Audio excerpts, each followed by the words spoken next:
Uba HM Shangpliang ubade MLA jangka mau Sunram constituency baru haka jo kapor ubade nakaliang persya haka yang dorba thawai minta kasi ka alpotrek ulawan yukejat biang haka jaka thiamiet jangki noi kai SSA ha additional secretariat uba HM Shangpliang da Jingsiew khia ba sosun e yiki noi kai SSA ki ba samiet baru ban thiamiet ha parking lot additional secretariat ulawan ban a ka jing kuplekti ki noi kai ban ai mensiam baru laong bon airu ka jing kesha niki de matasi ngalapoi hakani ka jaka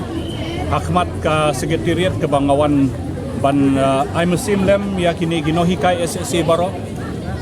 kani galong kasin ke baar ke bangawan ban yuk jat hakani keju ke jaka haba menchua kiwan ki nohi kai jong ka ad hoc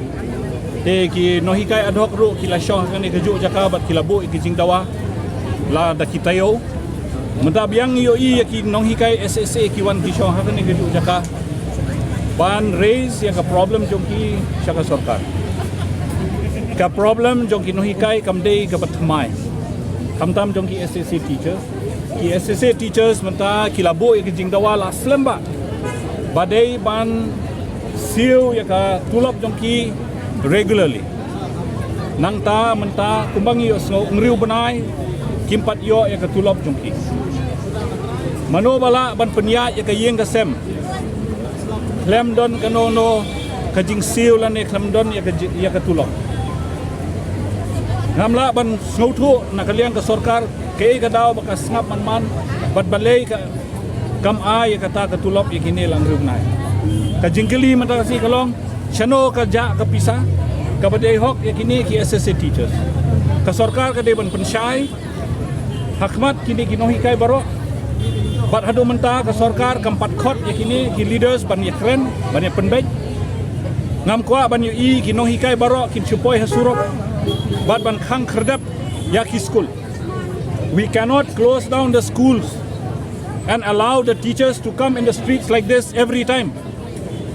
The government should take responsibility. Higalong umne. Man badon ke assembly ngalong ubanung kong UMLA ban raise yaki issues yang kinohikai.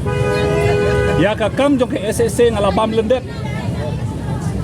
Uba Aristotle rembai ubadai presiden uju ayanga yaki details pangadi ban keren hapo assembly ngam ju miss man ka assembly bang keren sepang ki SSA ka juba pangayo now education minister ba Īing ban juba uang matter is under examination now kata ka kentin matter is under examination kalayat menta baro sausnem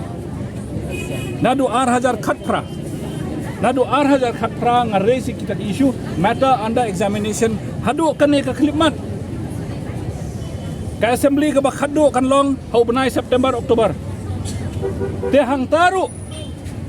nan sayo sngaw ya kata kaju jibab matter under examination kale iu kan ke sarkar balai kan ke sarkar ka snap man balai kan pensyai shikino hikai ke gajing e joko sarkar lada ong om dan pisah to batai kan bom dan pisah lada ban siu to ong kan ingin khang nok school hikai kim jenjai gini kai barok ki shong hak jingdum ka sarkar kan aine kam aine kan snap that is the problem this regular feature of teachers coming on the road I urge upon the education minister that the education minister should immediately call the leaders of the SSA association and sort out this matter within this week.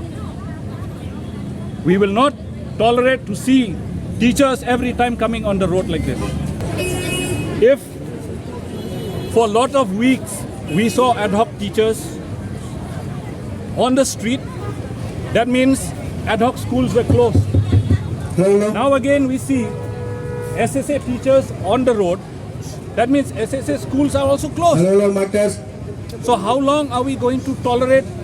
How long are we going to tolerate this? It has affected kalakta ya kapule puthi jong ki khon jongi kimyo shu ya ka jingnang jingstat ki khon jongi kimyo shu ban le school ars nem shwa ngila yo ya ka jing saja bom yo ban le school namar menta covid mandala pli ke school hap khang biang namar baki strike ino hikai Who is responsible for this? It is the government who is responsible for this. The government should come and talk to these teachers and release their pending salaries and also enhance whatever salary that they are requiring and try to sort out their problem, lessen the problems of the teachers. Kampenduna yakitik e jong hinohikai. Balai ba shusnap man kumni. Kei gadao. Where is the money that the central government has given? Where is the state share that is to be given? Why can't the government just come up with something? I want to see that these teachers go back to their respective schools. I urge upon the government that the government should send back these teachers back to their schools and release their salary.